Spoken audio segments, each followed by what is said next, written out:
Halo, dalam video ini saya akan secara komprehensif menunjukkan pengaturan kamera terbaik untuk menghasilkan foto dan video berkualitas sangat tinggi pada perangkat Samsung Galaxy A17 Anda.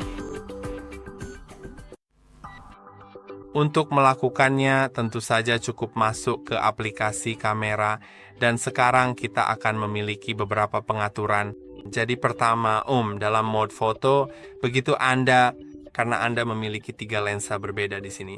Titik V, saya yakin itu 3 lensa. Tidak, maaf, saya pikir salah satunya adalah lensa makro. Jadi di sini kita punya lensa 0,5 dan 1.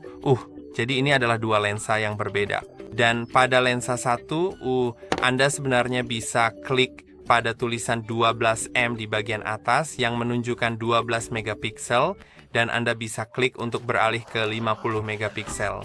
Sekarang akan ada sedikit perbedaan di antara keduanya. Sekarang 60 megapiksel akan memiliki resolusi yang lebih tinggi, tapi ingat itu juga akan memakan lebih banyak penyimpanan di ponsel Anda, jadi saya hanya akan menggunakannya saat benar-benar dibutuhkan, karena Anda tidak selalu membutuhkan 50 megapiksel itu, kan? Tapi kadang-kadang jika Anda ingin mengambil foto yang nantinya bisa Anda perbesar setelah diambil dan masih bisa melihat banyak detail, Anda mungkin ingin beralih ke 50 megapiksel. Jadi ini adalah hal pertama. Sekarang, mari kita bahas sesuatu yang lebih, yaitu hal yang selalu saya rekomendasikan, yaitu menurunkan exposure sedikit saja. Sedikit saja agar foto Anda terlihat sedikit lebih baik, karena ponsel, selalu cenderung membuat foto terlalu terang, dan, itu benar-benar mengurangi kedalaman foto.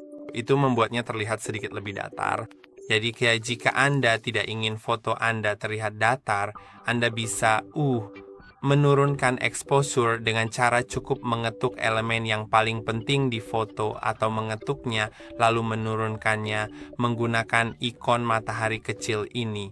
Jangan turunkan sepenuhnya, cukup sedikit saja agar foto tidak terlalu terang dan memiliki sedikit lebih banyak kedalaman, karena jika terlalu terang hasilnya akan datar. Sekarang jika saya sedikit saja mengurangi exposure-nya, saya sebenarnya tidak akan melihat ke pratinjau kamera saya, melainkan ke kamera yang sedang saya gunakan untuk merekam.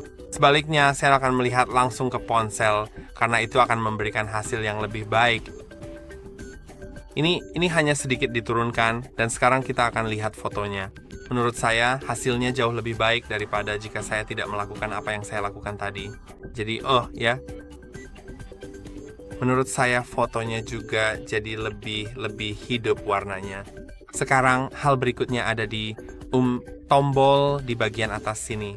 Ini adalah filter, dan mungkin kamu akan menyukainya menurut saya. Mari kita coba pada tanaman ini kali ini, dan kita bisa mengatur ke filter yang berbeda-beda. Kita bisa menemukan yang ini, breeze, pulse, crystal, shiver, chill, glow, amber, sunbeam, yang menurut saya sangat saya suka. Kamu juga bisa menyesuaikan filter-filter ini dengan mengubah kekuatannya. Klik pada kekuatan dan atur sesuai keinginan.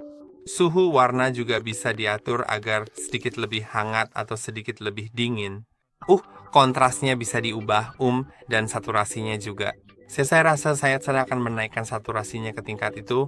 Sekarang ambil fotonya, dan sekarang saya akan melihat yang aslinya. Kamu bisa lihat ada banyak perbedaan. Saya akan mencoba mengambil gambar yang sama tapi tanpa filter apapun. Jadi mari kita atur ke mode asli.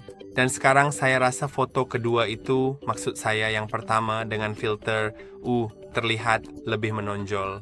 Dan lihat, ini yang standar dan ini yang menggunakan filter. Tadi silakan bereksperimen sesuai dengan situasi yang kamu hadapi. Kadang-kadang hasilnya akan terlihat sedikit lebih baik. Kadang-kadang yang asli justru lebih bagus. Berbagai filter patut dicoba. Dan sekarang mari kita lanjut ke pengaturan yang lebih banyak lagi.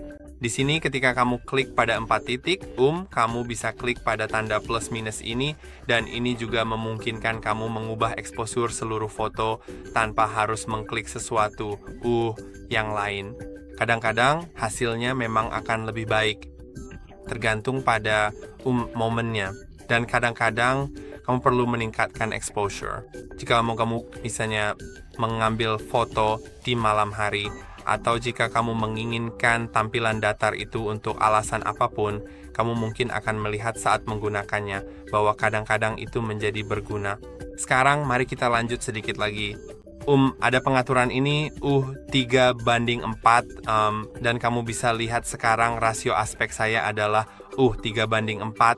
Jika saya menggantinya ke 9x16, sekarang lebih baik untuk seperti TikToks atau seperti video lain dalam format itu. Jadi paling cocok untuk video. Kita akan membahas pengaturan video nanti. Tapi ya, itu hebat karena Anda benar-benar dapat membuatnya dengan rasio aspek penuh pada platform seperti TikTok atau YouTube Shorts atau Instagram. Atau jika Anda mengubahnya seperti itu, maka akan menjadi 16:9 dan sekarang paling cocok untuk seperti video YouTube penuh atau hal-hal semacam itu.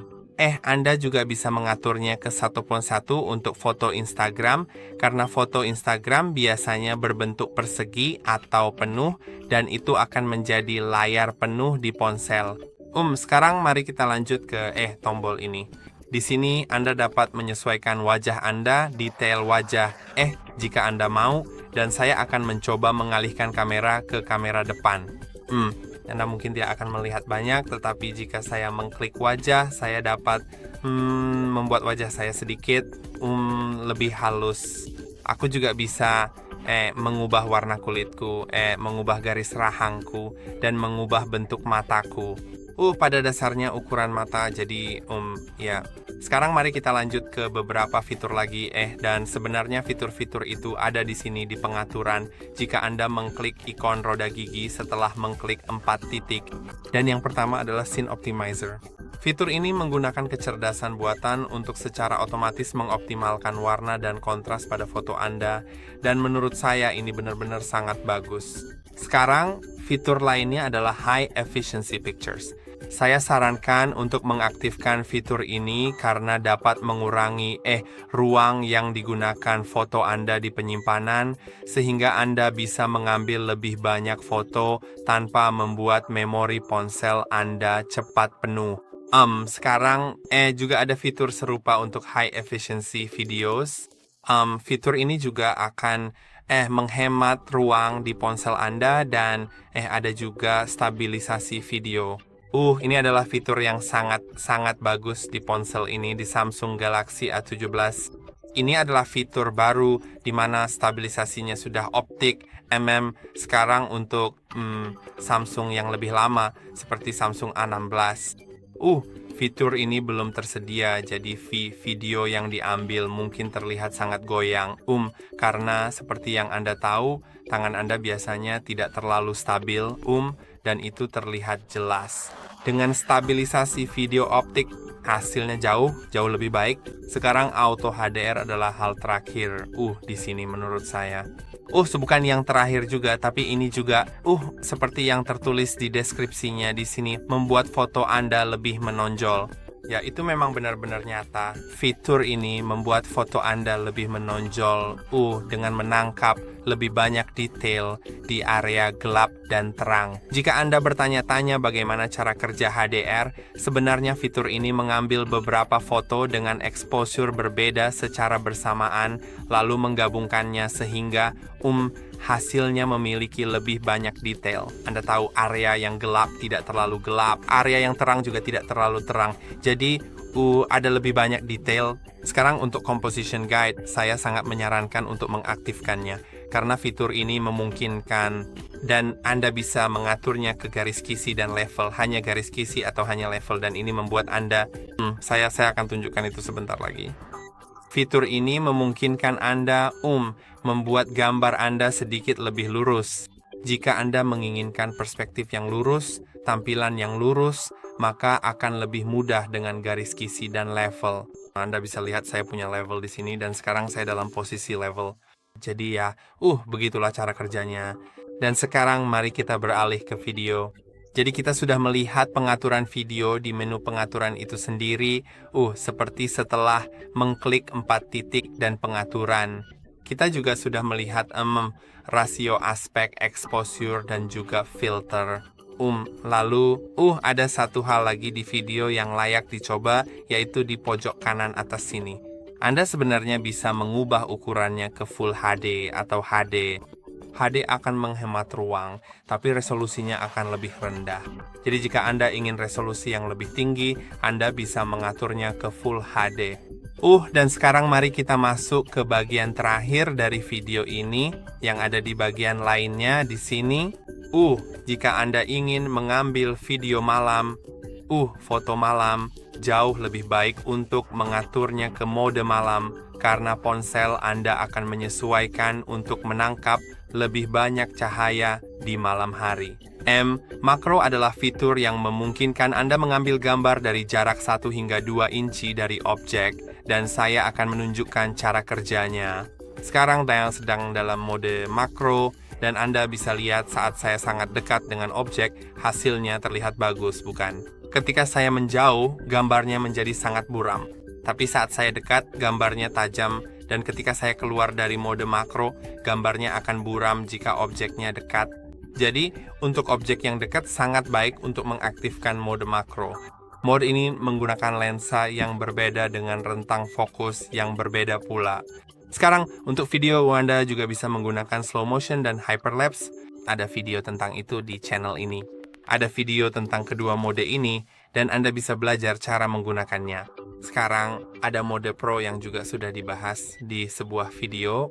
Video itu menjelaskan secara mendalam tentang mode Pro, karena mode Pro ini memang cukup sulit untuk digunakan dan dikuasai sepenuhnya. Tapi silakan tonton video lainnya yang telah kami sediakan itu untuk informasi lebih lanjut. Dan juga ada foto panorama, jadi jika Anda ingin mengambil panorama, Anda bisa mulai mengambil foto, lalu gerakan ponsel Anda dalam garis lurus ke kanan atau ke kiri. Kita akan coba menggerakkan ponsel saya. Tentu saja saya cukup dekat dengan semua objek, jadi hasilnya mungkin terlihat agak terdistorsi. Tapi kalau Anda berada lebih jauh, misalnya mengambil pemandangan di pegunungan atau semacamnya, hasilnya akan terlihat lebih baik dan Anda bisa mendapatkan perspektif yang lebih luas dari semuanya. Jadi ya, saya rasa kita semua adalah mode yang tersedia di kamera. Sekarang kita bisa melihat semua foto di galeri. Dan juga terkadang sangat layak untuk mengklik ikon pensil ini untuk mengedit foto tersebut dan menyesuaikan beberapa hal di sini. Tapi Anda bisa melurusinnya jika perspektifnya tidak terlalu lurus. Selain itu, Anda bisa pergi ke bagian filter di sini untuk menyesuaikan filter jika Anda berubah pikiran dan ingin menggunakan filter yang berbeda setelahnya. Anda dapat mengatur foto di sini dengan mengeklik otomatis, misalnya, atau menonaktifkan otomatis dan secara manual mengatur kecerahan foto, pencahayaan, dan segala hal lainnya.